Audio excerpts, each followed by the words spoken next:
하나님 말씀 마태복음 4장입니다. 마태복음 4장 몇 절이? 좋아요. 또 어이구야. 좋아요. 또 24장 14절. 좋아요. 공부 그렇게 자꾸 들으면 되는데 그거 지금 노리는 거예요. 자꾸 듣고 장절 이야기를 할 수 있도록 하는 거예요. 마태복음 4장 23절 다 같이 합독합니다. 시작. 예수께서 온 갈릴리에 두루 다니사 저희 회당에서 가르치시며 천국 복음을 전파하시며 백성 중에 모든 병과 모든 약한 것을 고치시니. 아멘. 내려갔습니다.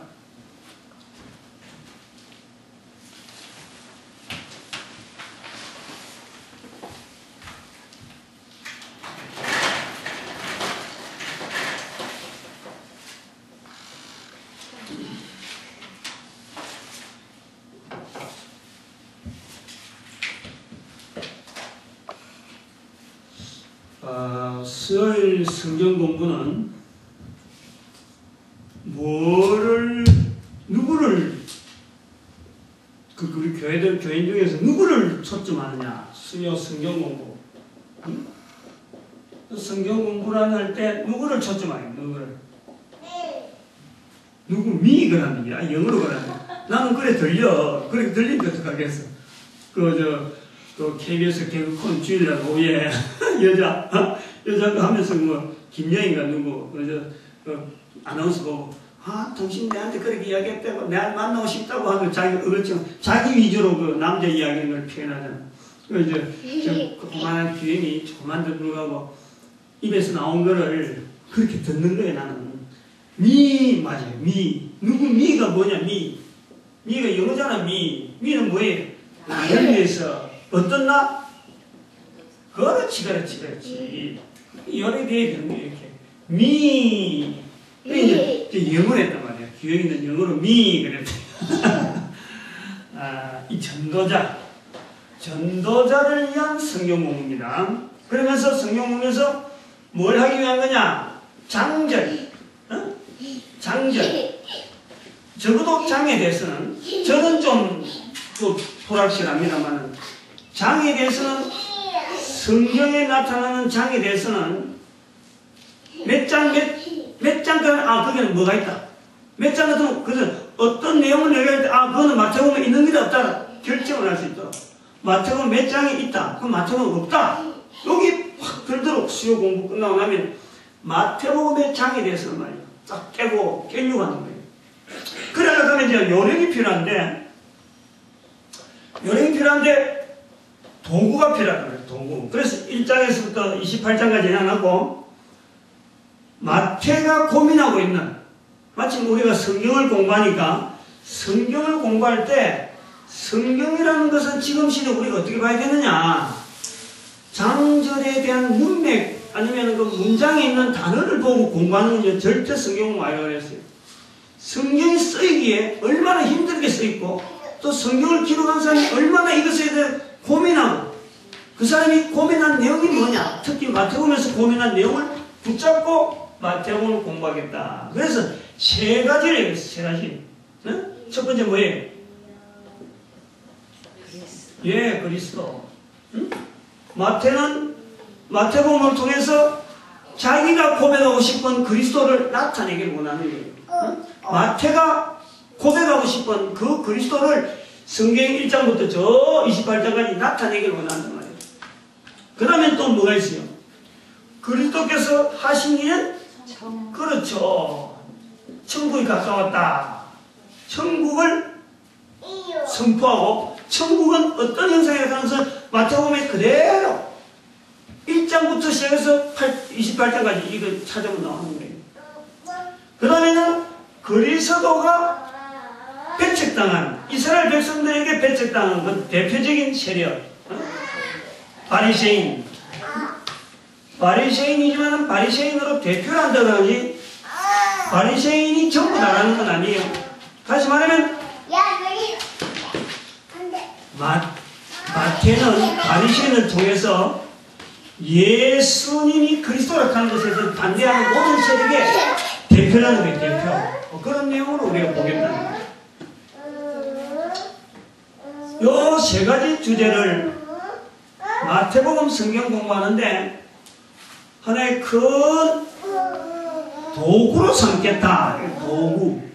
마태복음 공부하는데 그리스도와 천국 바리새인 마태복음에 없는 내용을 이야기하는 게 아니고 마태복음에 큰 맥이 되어지는 겁니다. 그 중에서 잘 들어야 돼요. 세 개 중에서 세 개 다 가지고도 하나하나 별도로 두고 1장에서 28장까지를 다 할 수가 있어요. 바리새인도 다 할 수 있고 천국에 대한 것도 한 장 한 장 다 할 수 있어요. 그리스도도 다 할 수 있어요. 세 개를 다 같이 해버리면요. 지금 요 공부를 하잖아요. 공부를 하는 사람 입장에서는 혼란스러워. 그 공부를 마치고 나서 자기 공부를 해야 돼요. 그래서 저는 뭘 중점을 하냐면은 그리스도를 통해서 1장부터 28장까지를 전체를 연결하고 장장에 있는 장을 구분하고 그 다음에 천국과 바리새인에 대해서 다 표현하면은 이제 이 부분이 약해지니까요. 여기 약해지니까 다 표현하면 좋겠지만 간간히 연결하는데 큰 구도를 씁니다. 그러니까 장을 익히는데 마태복음의 장을 익히는데 큰 이래 덩어리들 요걸 딱 잡아주고 그 다음에 옆에 장가지를 마치 우리 그저 고구마 캐러 가면 말이죠. 줄기 강한 줄기 원줄기 하나만 딱 잡아 대면은 이것이 뭐 고구마들이 줄줄줄 따라오잖아. 몇 가지 맥을 딱 잡아주면은 그 맥을 잡아 당겨버리면은 고구마가 줄기가 장이 툭툭툭툭 올라오는 그런 기분이 들게 돼 있다. 그걸 여러분들이 지금 공부하게 되면 그걸 느낀다니까. 아하, 마태복음 보인다 이거지. 장이 보인다, 장이. 그러면 저는 자기가 이제 자꾸 익히는 거지. 자꾸 성경 찾다 보면 저는 익혀야 돼. 그리고 이 성경 마태복음 전체에서 그리스도와 천국 바리새인에 대해서 딱 잡힌다. 요게 잡히면은 뭐가 효과가 있느냐? 사복음서에 있는 연결되어지는 다른 마태복음 외에 마가, 누가, 요한복음이 착착착 연결돼요. 그건 이제 하면서 또 조금씩 이야기하겠지만 그건 나중에 장을 할 때 이제 이야기하는 거고 지금 결혼 시간이니까. 그래 나가면 이제 자기가 혼자서 또 해야 될 거는 신약 성경에 있는 내용들을 이 마태복음하고 복음서하고 연결할 수 있는 작업은 자기가 해야 돼.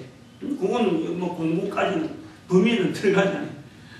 그건 자기 학습을 해갖고 익혀야 되겠죠. 지난번에 말씀했습니다. 제가 이 그림을 그릴 때, 그림이라는데 색깔을 할 때 여기가 딱 잘라져 있다 그랬어요. 왜 잘라져 있다 그랬어요? 여기가 하나의 봉우리, 16장이 하나의 봉우리라고 했어요. 봉우리. 16장이 봉우리 됐어요. 그래서 여기 16절 말씀, 이제 요 동그라미 치면은 요건 장이니까 이건 절이에요. 절은 동그라미 칠 거라, 절은. 16장 16절이 이제 봉우리라. 왜 봉우리냐? 여기서 봉우리 된 것은 이때로부터 한 20절부터 나오는 말씀. 예수님께서 지금 요 기록하는 것도 증거래요. 관계 있어요, 여기. 된 부분에. 주는 그리스도시요 하고 고백한 이 그리스도에 대한 고백이 예수님께서 20절에 가면은 이때로부터 예수님께서 스스로 말씀하시기를 내가 예루살렘에 가서 고난을 받는다 하는 능력을 받을 것 하는 고백을 여기서 하신다. 그게 결국은 뭐냐니까 능력을 받는다 하는 것이 결국 십자가랍니다. 십자가. 이 땅에 보이는 십자가가 사실은 그 천국에 대한 예표랍니다. 예수님이 십자가에 돌아가시지 않았다면 우리에게는 절대요 천국이라는 것은 어림도 없어요. 예수님이 아무리 선포해도 이 십자가의 사건에 대해서 없었으면 우리는 없는 거예요. 말로 끝나는 거지. 이런 게 하나의 추상적인 경우지. 그러나 형상화되어진 십자가 자체가 바로 우리에게는 실제로 천국이 바로 실제로 실현하는 거예요. 요거 봉우리다. 봉우리라고 하면은 산이잖아, 산.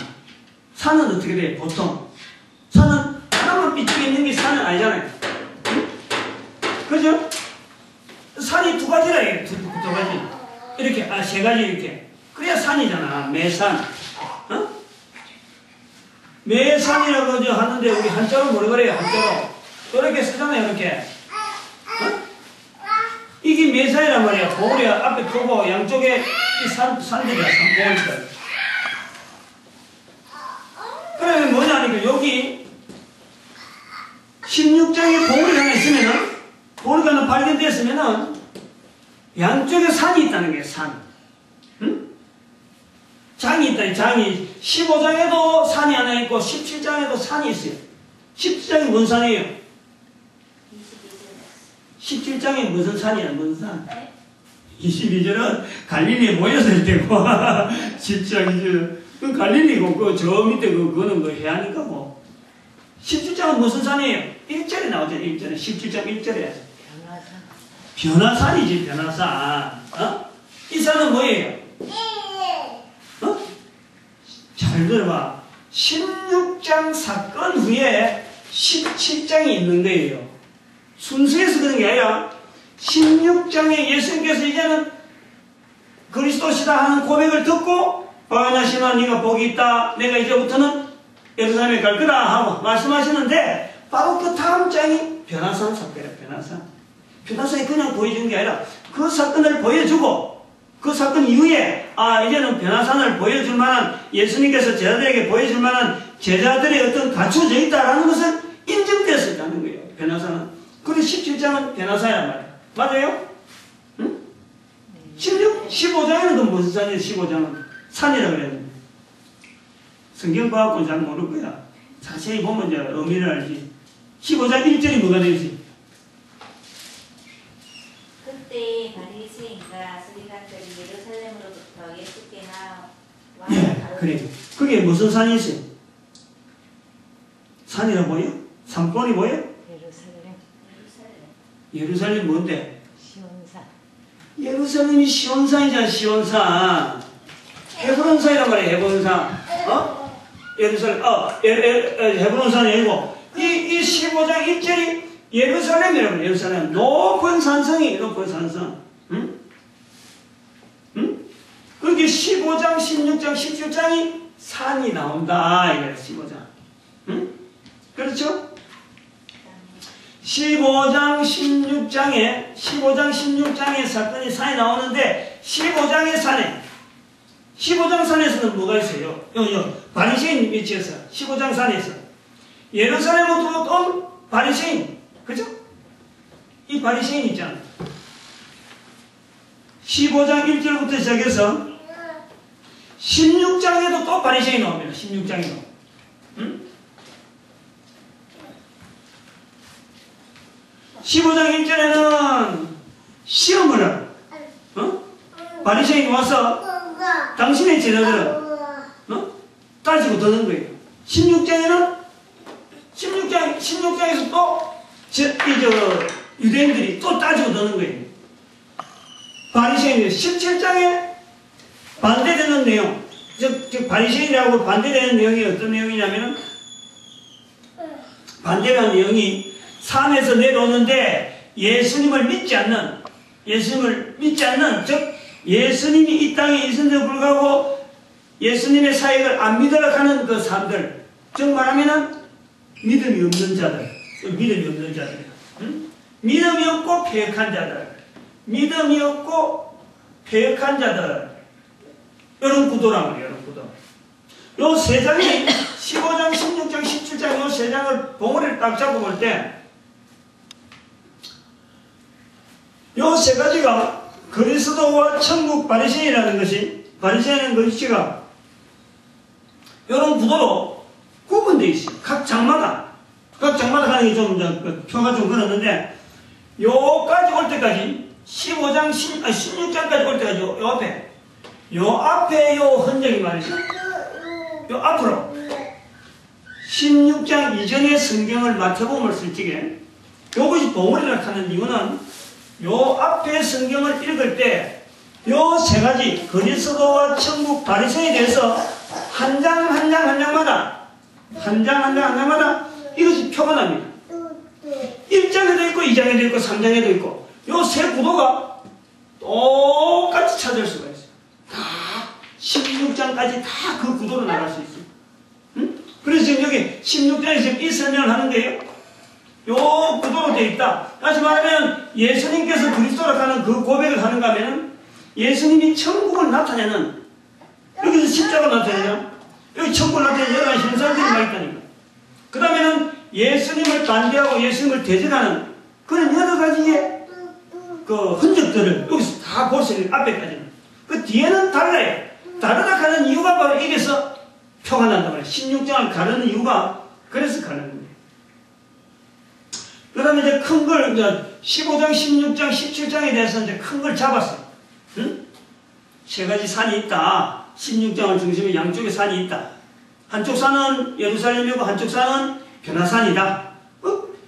15, 6장의 욕을 덩어리라 생각하면 17장의 산은요, 분명하니까. 그건 변화산이니까. 그 앞에는 예루살렘에서 내려온 바리새인들. 그것도 산이다. 그래서 여기 큰 걸 15장, 16장, 17장을 잡아버리면은 나머지는 성경의 마태복음에 대해서 뭐를 갖고 하냐? 이 그리스도에 대한, 예수 그리스도에 대한 사건을 쭉 이렇게 전개하는데 제일 잘 아는 게 뭐예요? 5장, 6장, 7장이 뭡니까?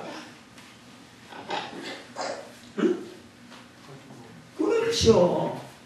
여기가 이제 5장, 6장, 7장이 예수님에 대한 표현으로서 산상수. 여기는 예수님이 선포, 소위 말하면 그리스도께서 선포하는 현장이고, 이 선포된 내용이 주가 뭐냐 하니까 여기 천국에서 보니까 주가 뭐냐 하면 여기는 천국이 그대로 두 가지 나타나요. 천국 두 가지. 하나는 뭐냐면 천국에 들어가는 자, 또 하나는 천국에서 상 받는 자. 상이죠, 상. 상. 천국에 들어가는 입하고 천국에 상 받는 거. 여기 바로 히브리서 11장 6절 말씀. 하나님이 계신 것과 자기를 찾는 자들에게 상 주신 자이심을 믿어야지. 요 안에서요. 5장, 6장, 7장이 말이죠. 5장, 6장, 7장의 산상보원이 여기 나오는 거예요. 그 다음에 바리새인들이 어떻게 나옵니까? 5장 26절인가? 5장 26절을 보면은 너희 의가 바리새인들과 같지 아니하면, 5장 20절인지 26절인지 모르겠는데 정확하게 한번 봐봐요. 5장 20절인지 26절인지. 너희 의가 서기관들과 바리새인보다 낫지 아니하면 결단코 천국에 못 들어간다. 이게 나오는 거예요. 구도가 이렇게 찾으면은 눈에 확 들어가요. 5장, 6장, 7장은 예수님의 선포장이다. 천국에 대한 선포장인데, 하나는 천국은 들어가는 사람을 위한 말씀이 있는가 하면 하나는 상 주시기 위함이다. 아까 그 말씀 중에서 말씀을 잘했는데 팔복이라 하면 안 돼요. 팔복이라. 그 산상수훈이 맞는 거예요. 산상수훈. 왜냐하면 그 산상수훈이 의미가 있어요. 그 팔복이라 하면요, 잘못된 거예요. 팔복이 아니에요. 이 내용이 들어가요. 천국에 대해서 들어가는 자, 천국에 대해서 상을 받는 자, 그걸 구분해놔야지 팔복해버린 거예요. 전혀 엉터리. 그리고 요래 이제 5장, 6장, 7장을 보잖아요. 그래서 앞에 걸 하는데, 또 하나 중요한 게 앞에 것 중에서 이 16장 앞에 중요한 내용이 뭡니까? 10장. 응? 10장은 뭡니까?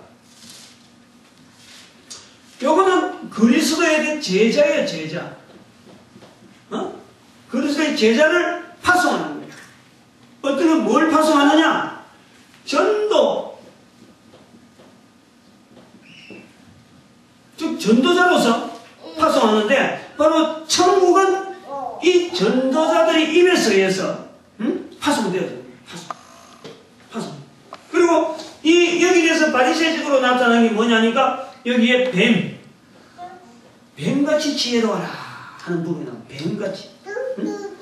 그리고 우리가 표현을 잘해야 되는 게, 이렇게 딱 하면은, 뱀이라는 표현이 제자들을 칭찬하는 것이 아니에요. 다시 말하면 악한 사탄은 창세기 3장에 창세기 3장에 뱀의 형상을 가지고 인간을 유혹합니다. 즉 다시 말하면 전도자는요, 악한 사탄이 뱀처럼 지혜롭게 인간을 이렇게 그 지옥으로 유혹하려고 넘어뜨리려고 하는 그런 엄청난 수술을 가진 존재입니다. 그걸 단순하게 지혜라 하니까 우리가 생각하는 뭐 학교에서 배워가 뭐 공부 잘하는 그런 지혜가 아니란 말이에요. 이건 어마어마한 능력을 표현하는 거예요. 엄청난 능력을 지혜라고 표현합니다. 다시 말하면 바로 너희도 이 뱀이 가지고 있는 그 지혜보다 훨씬 월등하게 지혜로운, 다시 말하면 그 지옥으로 넘어가는 인간들을 찾아내는데 눈이 불켜서 우는 사자같이 뱀은 말이요 성격잘 찾고 있는데 이 제자들이 멍청하게 보면 안 되잖아.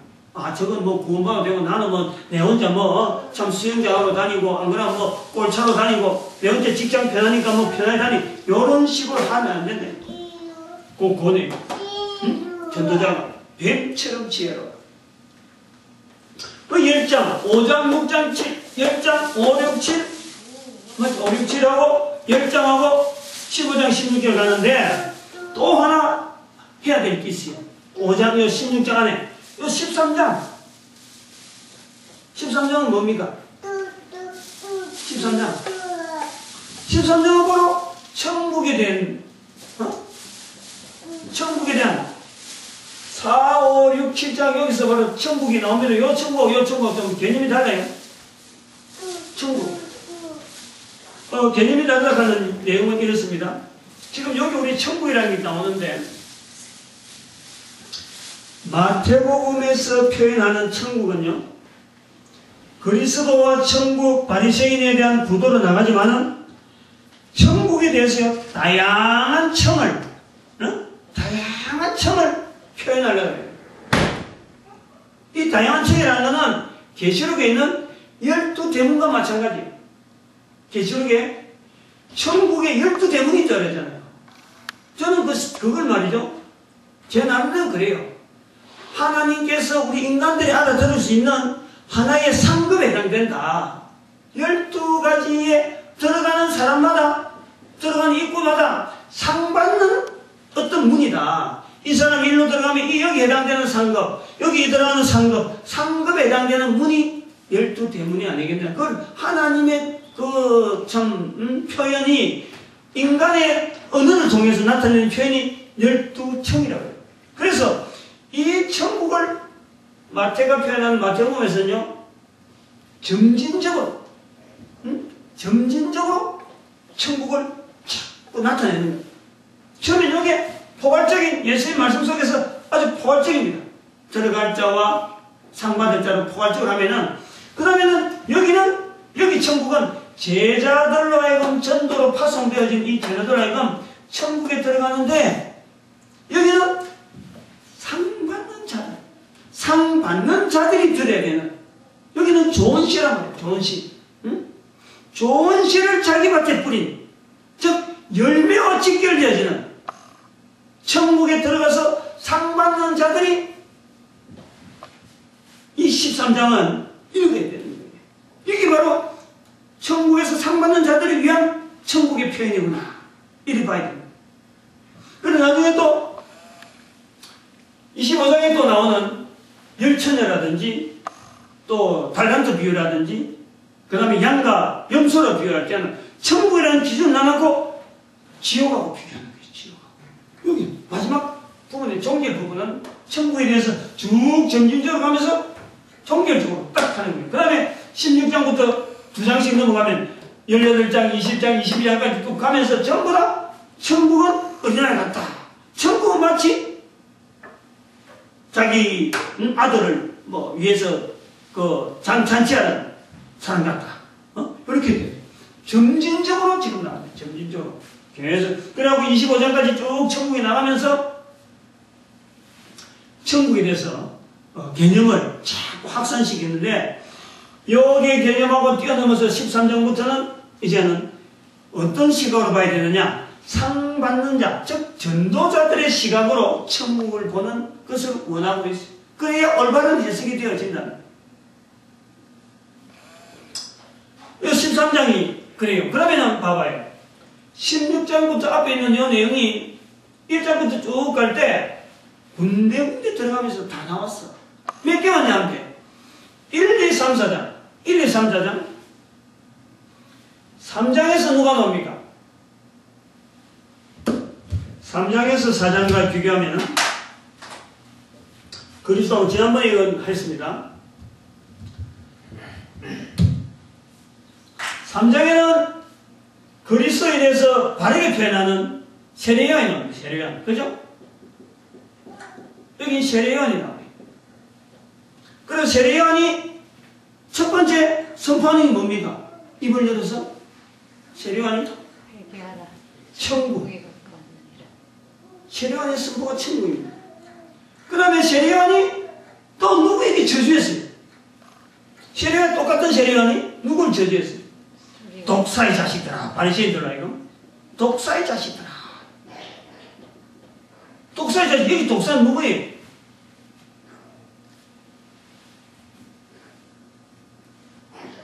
연결되죠? 10장에 나오는 제자들에게 예수님 보내면서 뱀같이 지혜로우라 하는 말씀처럼 여기서 세례요한이 보는 천국을 선포하면서 세례요한이 독사의 자식들아. 그 독사하고 뱀하고 이 예수님에 대해서 반대하는 세력에 대해서 표현하고 있는 거예요. 그걸 우리가 염두에 둬요. 그런데 3장에 지나서 4장에서는 그리스도에 대해서 반대하는, 대적하는, 뭡니까? 마귀. 이건 그리스도에 대해서 반대하는, 시험하는 자. 그리스도를 넘어뜨리는 자. 그리스도를 넘어뜨리기 때문에 얼마나 그 지혜로운지 몰라요. 지혜롭다는 건요, 사실은요, 자기를 감추기 지혜입니다. 뱀이 자기를 감추면서 이래 땅바닥, 거의 땅바닥과 같이 막 바닥에 딱 붙어있으면서 아무것도 없는다는데 사람이 지나가다 밟으면 그대로 무릎 꿇어요. 여기 지혜예요, 지혜요. 없는 듯 하면서 공격하는 게 지혜란 말이에요. 뱀에 있는 지혜가 바로 그거라. 우리는 여기서 나오는 전도자에게 주는 뱀같이 지혜라는 것은 그렇게 뱀은 그렇게 하는데 너희는 떳떳하게 세상의 빛과 세상의 소금으로서 모든 것을 밝히는 지혜를 나타내. 그건 누가 할 수 있는? 그 사람이 못해요. 성령님이 하시겠습니다. 그 온전히 성령님을 의지하고 뱀을 대적하는 도구대라. 그런 뜻입니다. 이 마귀가 등장하는 마귀. 마귀는 마귀가 등장하는 건 철저하게 세 가지 질문 속에서요, 천국을 파괴하겠다는 질문들입니다. 천국에 대해서 파괴하는. 그런데 여기서 예수님께서 그 질문을 마치고 나서 예수님도 똑같이 천국을 선포하죠. 요 사장은, 요 내용이 바로 그대로 독사가, 여기 지금, 독사란데요. 이 사탄이, 마귀가 등장하는 바리새인의 소위 말하는 예수님에 대해서 반대하는 원투목을 등장시키는 4장이에요. 3장, 4장 간단히 나와버리죠. 3장, 4장 1, 2장에 대해서는 이건 뭐 거의 설명 안 해도 1, 2장 성경 마태복음 1, 2장 모르는 사람은 거의 없는 거예요. 1장은 예수님의 족보, 예수님 족보도 여러 개 따지고 들으면 재미있어요. 안에 들어가 보면 굉장히 재미있어요. 여러분 뭐 다 아니까 일단 뭐 대단히 대체로 추리가 가능하니까 나는 2장 예수님께서 애국으로 가는 거예요. 애국.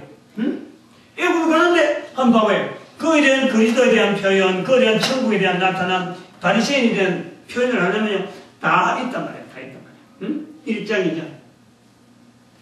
그럼 왜냐하면은 지금 오늘 이제 16장 2절까지를 개론적으로 끝내려고. 뭐가 지금 문제냐 하면은 8장, 9장, 그 다음에 11장, 11장, 12장, 14장 여기 나와요. 그러면 잘라지잖아. 불과 8장, 9장, 11장, 12장, 14장 요거만 딱 남았거든. 16장 안에 5밖에 없어. 근데 봐봐요.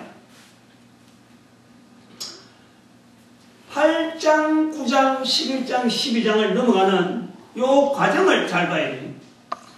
여기 하나가 이렇게 1장이 여기 하나 있고 2개 있고, 앞에 선포가 있고 2장 있고, 그 다음에 예수님의 그 제자들 10장에서 파송하고 또 2개 남은 거예요. 그 다음에 13장에서 천국이라고 하는 이런 탁 잘라져 있다니까. 마태복음이요. 그래서 공부하기 좋은 거예요.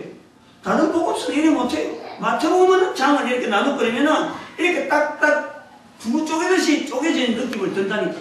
다 맞은 건 아닌데, 그래도 거의 대부분 그래요, 대체로. 응? 그래서 8장, 9장을 볼 때, 그 다음에 여기서부터 또 11장, 12장 보는 그 시각이요, 달라요. 요것 때문에 달라요, 요것 때문에. 요 기둥. 여기서 하나의 기둥이죠, 기둥. 제자를 파송시키는, 소위 말하는 전도 훈련을 마친 자. 요거 잘해야 돼. 여기는 예수님에 대해서 고백을 한 자. 응? 예수님을 그리스도로 고백한 것에 대해서 우리가 마태복음 전체를 봉우리를 잡았다면 16장 앞에는 10장을 기준해가지고 5장, 6장, 7장은 이미 선포로 끝났으니까 10장을 기준해갖고 예수님 앞에서 전도 훈련을 한 사람. 자, 이거 교회된 사람들이고 다 전도 훈련을 한 사람. 다시 말하면 예수 이름을 선포를 해본 사람하고 선포를 하지 않은 사람하고 그 차이를 딱 나타나. 어떻게 달라지는지 모르겠어요. 응? 예수님에 대해서 우리가 여기 16장 16절에서 예수님에 대해서 제자들이 선포한 것이 처음이 아니라는 걸 알아요. 예수님의 제자들이 예수님에 대해서 예수님이 사도 베드로를 통해서의 고백이 첫 고백이 아니라는 거예요. 그게 어디? 그게 난 고백인지 14장 33절. 지금 요거 14장 33절에서요 예수님의 제자들이 어디서 그랬느냐? 배 타고 갈 때 배 타고 아무도 없는데 배 타고 있을 때에 지발로 전부 다 무릎 꿇고 예수님 앞에 절하는 거예요. 예수님께서 갈릴리 호수에서 14장이 어떤 내용이냐면은 이 14장은요 사실 마태복음이나 이 복음서에서는요 14장 복음서 전체에서는 14장의 위치가 마태복음 14장 위치가요 중요해요. 뭐가 중요하냐니까 여기 오병이어의 사건이거든요. 여기 천국을 나타나는데 오병이어라. 사람은 적은데 어마어마하게 많이 먹었어. 어마어마하게. 이 오병이어의 사건이에요. 이것이 바로 이 지상에서 우리가 누리는 먹는 것에서부터 천국을 보여주는 거예요. 하나님께서 주시는 그 일용할 양식을 주옵소서 하는 마태복음 6장에 있는 그 주님을 가르친 기도 그 자체가요. 하나님은 그대로 우리 인간들에게 지금 베풀어 가고 있는 거예요. 모든 인류가 이 땅에 있는데 없는 것이 먹는 것이 모자라서 죽는 건 아니에요. 한쪽에서 많이 쌓아놨고 안 풀어서 그렇지. 돈으로 계산해갖고 그걸 자기들이 돈 계산해갖고 이익을 하려고 하니까 이게 다른 사람들 못 먹는 사람이 있죠. 하나님의 섭리는 모든 먹어도 남을 정도로 12광절이 남을 정도로 하나님은 벌써 다 쓰고 계십니다. 그것이 바로 우리가 이 땅에 누리는 천국에 대한 모습. 오병이어가 이 사건 다음에 제자들을 먼저 보내고 갈릴리 먼저 보내고 배 타고 보내놨고 예수님께서 뒤에 제자들을 이제 다른 사람들 보내고 난 뒤에 사람들 또 산에 있는 일반 사람들 보내고 난 뒤에 예수님께서 배 물 위로 걷는 거예요. 물 위로. 그걸 보고 베드로가 나도 보내줘. 나도 걷게 하소서. 그러니까 오라. 그럼 물속에 들어가잖아요. 그럼 예수님 다시 붙잡아서 왜 의심하느냐. 믿음이 적은 자여 한단 말이에요. 그 사건 배 올라가니까 제자들이 전부 다 예수님 앞에 무릎 꿇고 절한 사건이에요. 여기에 나오는 게 뭐냐. 요 16절에 나오는 게 뭐냐. 14장 33절 나오는 게 하나님의 아들이랍니다. 하나님의 아들. 그리스도에 대한 표현을 하나님의 아들이라고 합니다. 14장 33절에. 근데 봐봐요. 여기서 이제 여기 이제 실마리가 되는 거예요. 14장 33절에 다시 말하면 16장에서 마태복음의 전체 가르는 게 딱 나왔으면은 거기서 나오는 게 예수님에 대해서 사도 베드로가 주는 그리스도시오 하는 표현 때문에 우리가 봉헌을 이렇게 했는데 그 표현 이전에 벌써 14장에도 제자들이 예수님에게 하나님의 아들이라 했단 말이에요. 하나님의 아들이라 했다. 그런데 이 제자들이 하나님의 아들이라 한 것이 전에는 예수님한테 뭐라 들었느냐? 예수님한테 그것이요 14장 33절에 하나님의 아들을 하는 그 고백이 어디로 연결되냐면은 바리새인들처럼 예수님에 대해서 믿음이 적은 자여 하는 우중들을 때가 있어요. 그게 어디냐면 8장이야. 8장. 8장 요 밑에 있는 거예요. 바리새인처럼 7장, 5장, 6장, 7장에 됐잖아요. 5장, 6장, 7장에 설교니까 딱 끝내버리고 그 다음에 제자들이 8장에서 예수님에 대해서 예수님이 믿음이 적은 자여 우중을 한단 말이에요. 8장 26절인가? 여기였어요. 그래서 이 믿음이 결국에는 14장, 15장, 16장, 17장 넘어가기 바로 전에 14장 33절에서 예수님에게 제자들이 고백하는 거예요. 믿음의 상승. 그 과정이 뭐가 있느냐? 10장이 있단 말이에요. 10장이. 잘 들어야지. 이거 원리예요, 이거. 나는 예수님에서 전할 수 없다! 라고 하는 사람들이 전도라고 하는 이 훈련이야. 전도, 입을 열어서 전해지면은요, 전한다 하는 자체가요, 이게 믿음의 훈련이라니까, 믿음의 훈련. 응? 안 나가서 불순종이지. 전도를 하지 않고 입을 안 열어서 불순종이지. 예수님에서 믿음이 없는 자라고 듣던 8장에 있는 제자들이 10장에서 제자훈련, 전도훈련을 딱 마치고 난 뒤는 예수님을 향해서 하나님의 아들이라고 고백하는 그 과정을 우리는 마태복음을 통해서 본다는 거예요. 응?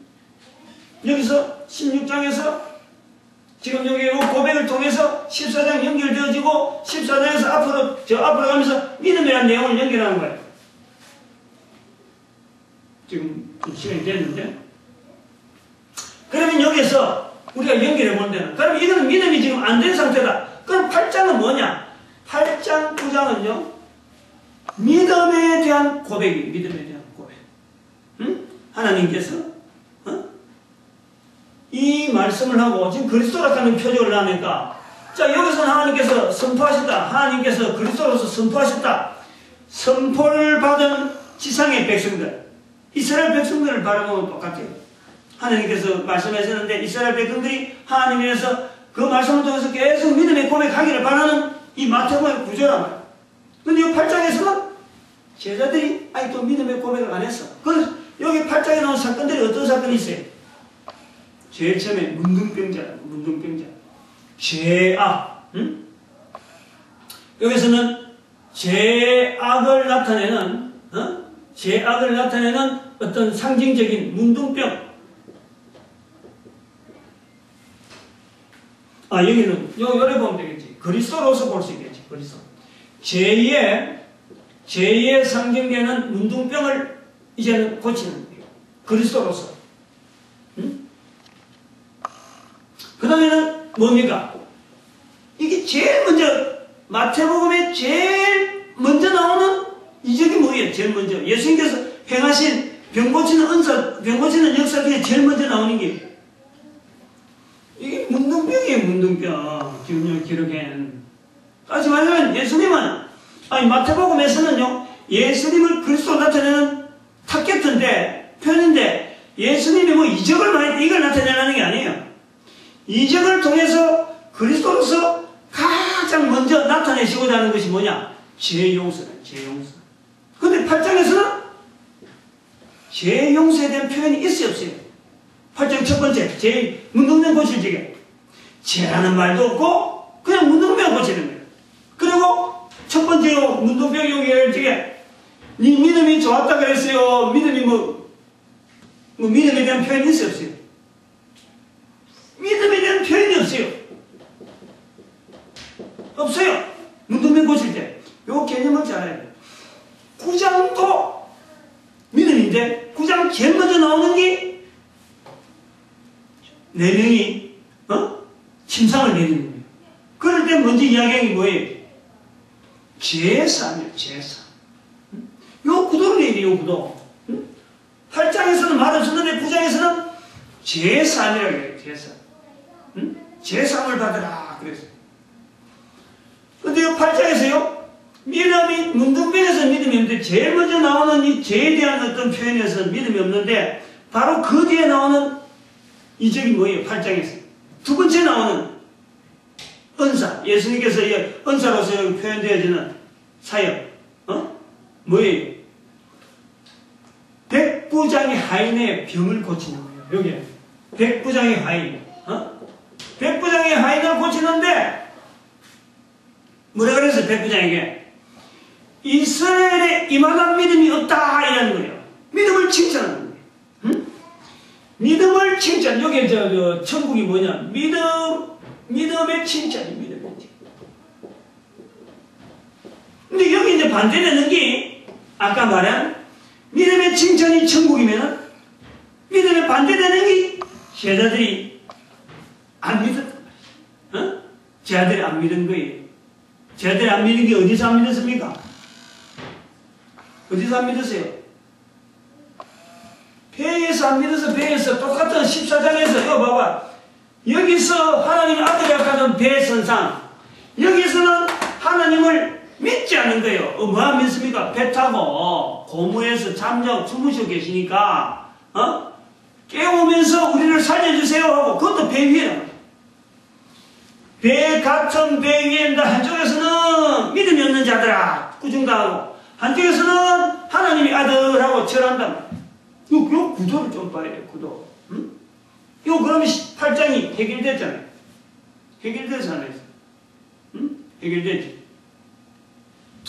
다음 한번 합시다. 요 갖고 요 구도 가지고 요 뒤에 있는 내용을 좀 더 살붙이는 게 한번 해도 아마 요 16장 안에 있는 요 내용이 1시간은 더 해야 돼요. 그래갖고 요 뒤에 가면 이 차이가 너무 나니까 요 뒤에 보면은 덤성덤성하게 아까도 말했던 18, 20장, 22장, 25장 이거 툭툭 깔라가고 그 다음 25장 앞에서 나오는 23장도 다르죠. 23장 다르죠. 23, 24, 25가 다 각각 하나의 장이고 26장은 그거는 큰 또 장이에요. 26장은 신약 성경에서 제일 긴장해라 할 수 있는 26장. 그럼 27장은 또 십자가에 못 박히고 재판받고 십자가에 못 박히고 28장은 부활이니까 요 뒤하고는, 뒤는 뭐 듬성듬성 뛰어버려요. 요 장을 하려고 하면 그렇게 하는 거예요. 앞에 여기서는 우리가 마태복음이나 복음서를 보면서 뭘 어려워하냐면은 이적인 공부가 많은데 이게 분리가 안 되는 거예요.